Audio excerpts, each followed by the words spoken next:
নমস্কার, নিউজ ভ্যানগার্ডের পর্দায় প্রত্যেককে স্বাগত জানাচ্ছি। এই মুহূর্তে আপনাদের সাথে আমি রয়েছে অঙ্কিতা। চোখ রাখছি এই মুহূর্তের গুরুত্বপূর্ণ সংবাদের দিকে।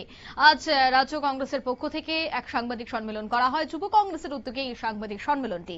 জানা গেছে, নিট পরীক্ষার প্রশ্নপত্র ফাঁসের তীব্র প্রতিবাদ জানিয়ে প্রদেশ যুব কংগ্রেসের নেতৃত্বদের উদ্যোগে আজ তারা তীব্র প্রতিবাদ জানায়, সাংবাদিক সম্মেলন করে। জনসম্মুখে প্রধানমন্ত্রীকে ক্ষমা চাওয়ার তারা দাবি জানান। ত্রিপুরা প্রদেশ যুব কংগ্রেসের এই সাংবাদিক সম্মেলনে উপস্থিত ছিলেন যুব কংগ্রেসের রাজ্য সভাপতি নীলকমল সাহা, রাজ্য সম্পাদক তন্ময় ধর সহ অন্যান্যরা। লিক রাজ, ঠিক এইভাবেই কিন্তু আজ তারা অভিযোগ করেন যে লিক রাজ চলছে, প্রতিনিয়তই প্রশ্নপত্র ফাঁস। এর আগেও নিট পরীক্ষার প্রশ্নপত্র ফাঁস হয়েছে, আবারও একই ঘটনা। কেন প্রশ্নপত্র ফাঁস হচ্ছে, এর পেছনে কি কারণ থাকতে পারে, এবং দেশের প্রধানমন্ত্রীকে ক্ষমা চাইতে হবে, এই বিষয়টার দাবি জানিয়েই আজ দেখা গেল প্রদেশ কংগ্রেস যুব কংগ্রেসের নেতৃত্বরা সাংবাদিক সম্মেলন করে বিষয়টার তীব্র প্রতিবাদ জানান। কি বলছেন যুব কংগ্রেসের রাজ্য সভাপতি নীলকমল সাহা, শোনাবো। এই প্রেস বার্তায় উপস্থিত আছে ত্রিপুরা প্রদেশ যুব কংগ্রেসের সদর জেলার সভাপতি নবনিযুক্ত ডক্টর পার্থপ্রতিম।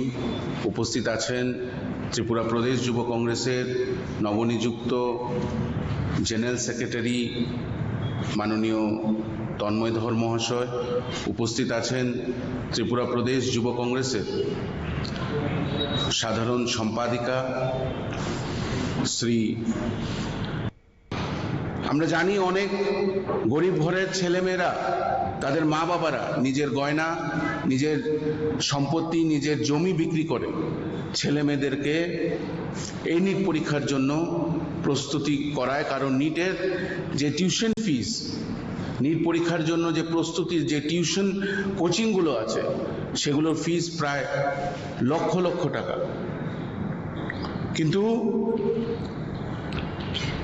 ভারতীয় জনতা পার্টির সরকার দিল্লিতে বসার পরে বিগত 10 বছরে 4 বার নিটের পেপার লিক হয়েছে।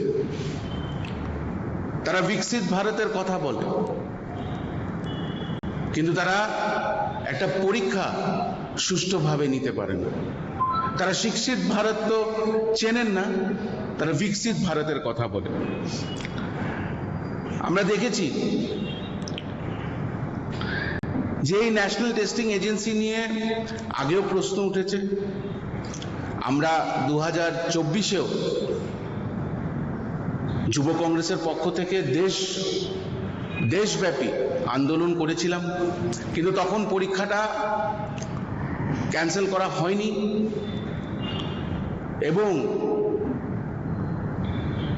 এই পেপার লিকের সঙ্গে কারা যুক্ত তাদের কোনো সূত্র আমাদের কাছে দেওয়া হয়নি। শুনেছিলাম তখন সিবিআইয়ের কাছে তদন্ত করার জন্য কিভাবে পেপার লিক হয়েছে সেটা হস্তান্তর করা হয়েছিল, কিন্তু তারপরে কোনো খবর। আপনারা শুনলেন তাদের এই অভিযোগ। সরাসরি অভিযোগ করা হচ্ছে যে কিভাবে এই প্রশ্নপত্র ফাঁস হতে পারে, যেখানে প্রতিনিয়তই পরিবার তাদের সম্পত্তি, সোনা দানা বিক্রি করে সন্তানদের এই পরীক্ষায় বসার জন্য টাকা খরচ করছে, কিন্তু সেই পরীক্ষারই প্রশ্নপত্র ফাঁস হয়ে যাচ্ছে। তবে কোথায় রয়েছে নিরাপত্তা? অন্যদিকে এই পরীক্ষার প্রশ্নপত্র ফাঁসের অভিযোগ তো নতুন নয়, তবে আগে কেন পদক্ষেপ গ্রহণ করা হয়নি সহ বিভিন্ন বিষয় নিয়ে কিন্তু আজ প্রতিবাদ জানানো হয়। গোটা রাজ্য জুড়ে বিরোধীরা এই বিষয়টার তীব্র প্রতিবাদ জানাচ্ছে। আজ দেখা গেল প্রদেশ কংগ্রেস এর উদ্যোগে যুব কংগ্রেসের নেতৃত্বরা সাংবাদিক সম্মেলন করে রাজ্যের পক্ষ থেকে তারা প্রতিবাদ জানায়। নিয়ে নিচ্ছি ছোট্ট একটি বিজ্ঞাপন বিরতি, সঙ্গে থাকুন।